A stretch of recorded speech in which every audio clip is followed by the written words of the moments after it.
Jennifer Evans with Empowering Wellness Counseling Solutions, and we've got an exciting week for you. We are talking all about the bad brain and how our past, and actually how our family's past, even before we were born, we were destined to react in certain ways and have certain behaviors.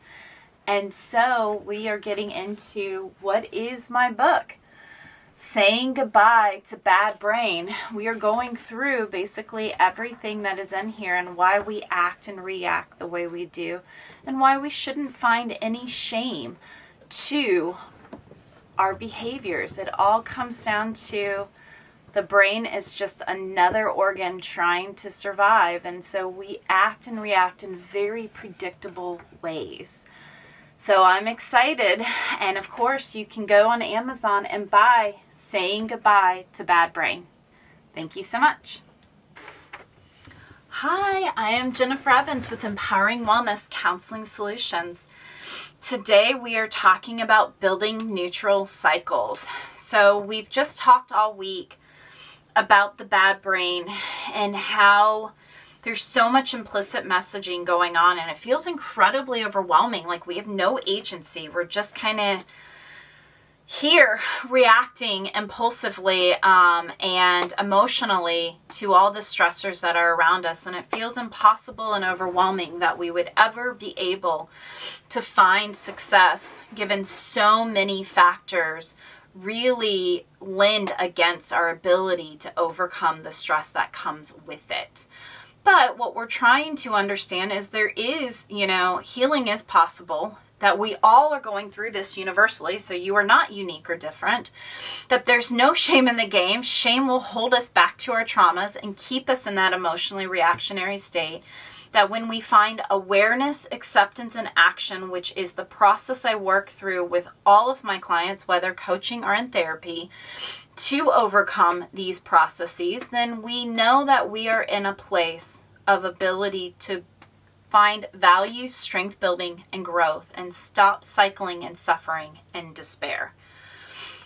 And so what we find is that we have these patterns of cycling, that we have positive, negative, and neutral cycles.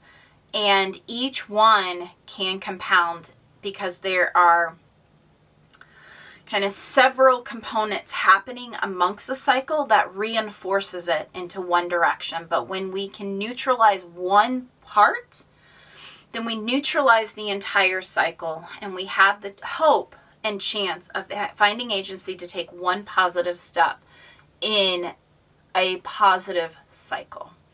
And so it feels like it's a lot, but just like anything can trick it and trip it into a negative, you can neutralize it and trip it into a positive. So there is equitable opportunities to find balance. It's what you choose to do with that experience. And the neutral state allows us to just sit in a sense of awareness and acceptance. It allows us to just, sometimes we can't find the action, but what we can do is fight like heck to find a neutral. And so mindfulness is the key in that. And before we start getting into and exploring the why of our behaviors, we just want to find that connection to our breath, that grounding in the here and now. And I like the visualization of going to a sushi bar, and it's like all you can eat sushi. So you've already paid your entrance fee. No matter what you do there, you are finding your fullness, your intention to eat sushi. And so as the conveyor belt of sushi options comes, what you're doing is you're saying that this serves me because there's something about it that you like, and you put it in front of you and you stay present with that. So whether you like that it had a pretty flower on it, or you like the color scheme, or you already know that you like this, that it is spicy tuna and you know you love it, it does not matter. It matters that you chose something that connected with you and that you are whole in that moment. And that's a very beautiful space to be in a mindful way, is that you are truly present with that, and you're then choosing what you do and how that serves you. You may find it to be really beautiful or engaging, but then you realize it's octopus and you're not trying to eat octopus. And so you take one no thank you bite just for curiosity's sake, and then you send it back down and you let it go. And so some things you cherish and you hold on to for as long as you possibly can, and you don't want to let go of it, but that you accept that life is ever evolving and changing, and your present is constantly changing because life is chaotic. And you appreciate that experience for what it is. That is understanding that neutral state that we are trying to seek.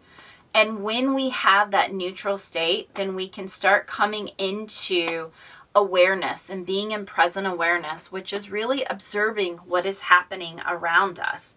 And again, connecting the five senses is a good grounding technique to start connecting to what is around us. How does this serve us?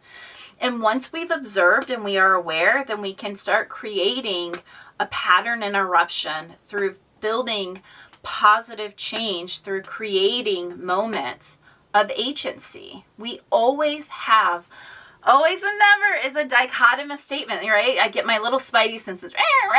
That's an anxious thought. Come back and be present with it and restate it. So being present is a sense of being connected in the here and now. And it allows us to have an opportunity to have agency. Agency is a sense that we can control our thoughts, our behaviors, and our feelings. We do have control over those. Sometimes it feels like we don't, but we truly are the only ones who have control over our own thoughts, our own behaviors, and our own feelings. And we cannot control others, but we can control ourselves. And as we realize that, then we can create moments of agency that will help us to move to that positive cycle. So as we accept where we are, we accept it for the suck that it is, or for the value and the gratitude that we have and the opportunity for strength building that we have in the here and now, then we find, what is my agency? What do I want to do that? What thought, feeling, or behavior do I want right now? Do I want to change my perspective on this? Because wallowing in the suck is not going to really do anything for me. It doesn't serve me. Do I want to change my behavior? Well, I don't have to be here. I think I have to be here, but actually reality is, if I go collect some valid data points, I don't have to be here. I don't need this. This does not serve me. So I can go and apply to new jobs. I can choose how I spend my time with my friends. I can choose to ground and stay present and not get into these implicit asks of other people's projected distress onto me. So I start to create where my agency is and the opportunities to put out processes that are within my control. And that will create an integration and be able to have the positive cycle compound on itself to create sustainability. And we talked a couple weeks ago about unshakable self-confidence. And that's what this is. It's this understanding of unshakable self-confidence. And that's what we do, is we just build one positive cycle over the other. And we do that with one step at a time. We see what our value is. Value is such an open word. If you go to my shorts, I'm doing a 30-day Advent series. And actually this week I did what is value and how do you create value? And it's so many multiple meanings. So value is core values and beliefs are what drive you. What is it that gives you joy and peace? And when you connect with those core values internally for yourself and not externally what you perceive you should be doing, what we find is we find a lot of joy and meaning in that. And as we find joy and meaning in that, then we're increasing our sense of value, our self-esteem, our purpose in life. And as we're doing that and we're emulating what those values are in our here and now, because we chose one behavior to do that, we're reinforcing that sense of implicit value in ourselves, our capacity to do things. And we have high motivation to want to continue to do things that give us a sense of value. And so that is how we're integrating these practices, is we're just trying to find one thing a day, build these atomic habits. Go back to some of the earlier videos on atomic habits and accountability and vulnerability, and look at how to integrate just one thing a day. Think about your perfect day. What would that look like? Would that have creative outlets in it? Would it have a time with family? Would it have being in your home in a secure, safe place? Does it have you out in the community and serving others? Is education a part of that and learning something new? What are the things that you would want to do if you could have your perfect day? What are you engaging in? High level, high level. So education, family, creativity, freedom activities, service activities, religious activities. Find the high level category, and then do one thing that you have control over in the here and now that is connected to that high level category. And you are on your way to success, positive cycling, resiliency, rebuilding the neuroplasticity of our brain for a successful life and living. I am Jennifer Evans with Empowering Wellness. If you want to know more about the negative cycles in our brain, how to build resiliency, how to gain success, and all through a neuroscientific perspective, please get my book, Saying Goodbye to Bad Brain. Thank you very much.